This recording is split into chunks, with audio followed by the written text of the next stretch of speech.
Hey guys, it's DanMinigun from Mushroom Cloud Gaming. Today we'll be talking about the largest issue I have with Battlefield 1, specifically in the rush mode, as this is by far my favorite mode of the alpha, I mean the beta of course. And yes, I will be talking about bolt-action rifles again, which is quite ironic considering everyone wanted bolt-action rifles to be the primary weapon in Battlefield 1. Regardless, let's talk about the issues I have with these weapons. My biggest critique with these weapons is that they are far too easy to use. I have come up with a few reasons to why this is. The first and arguably biggest issue I have with it is the new sweet spot mechanic, which is basically a guaranteed one-hit kill to the chest at a specific range. Or that is what I thought when I first heard about the idea during the alpha. Initially, I was very happy with this idea as it added another statistic which can be used to differentiate between each bolt-action rifle. Unfortunately, I had not known how extensive this sweet spot range would be.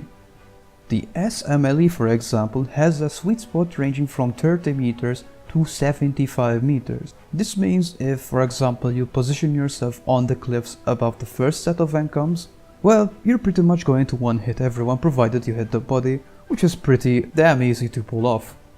My advice to DICE is to severely reduce the sweet spot range. The perfect word I think I would like it removed entirely, as I am never a fan of one-hit kills. The second issue I have is not the rifles themselves, but rather the map design.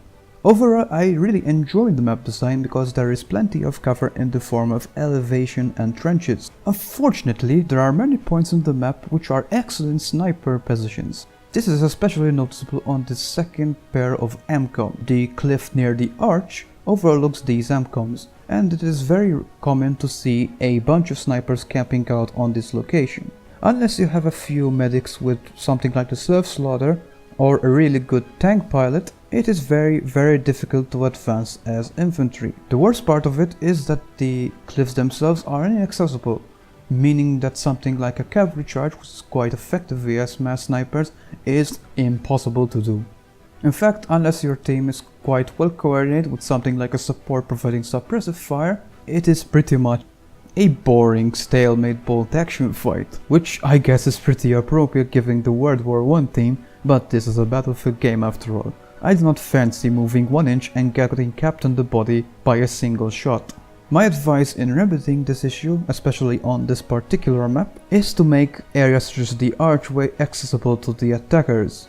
This may create a number of issues, such as the attackers themselves setting up with bolt-action rifles. It will give the defenders an extreme advantage if they decide to go with bolt-action rifles, especially if there are like 6 of them, which is very common in the Battlefield 1 beta. If you take a look at this scoreboard, just look at how many snipers there are in the team. You'll be quite surprised. So that's pretty much my biggest issue with the Battlefield 1 beta in rush mode. With all that being said, I would like to emphasize that I pretty much adore this game and I have already played it for 40 hours, despite me not being here for long periods of time during the day.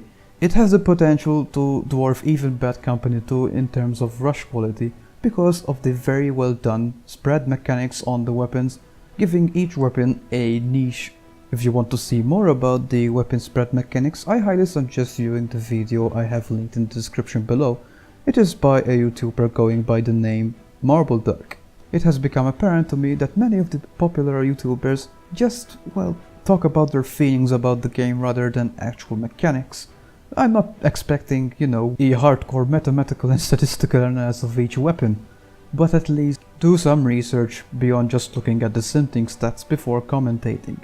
I mean, some YouTubers who I will not name will not even consider weapons which are below 750 rounds per minute, even though some are inherently better in my opinion, such as the AUG A3 in BF4.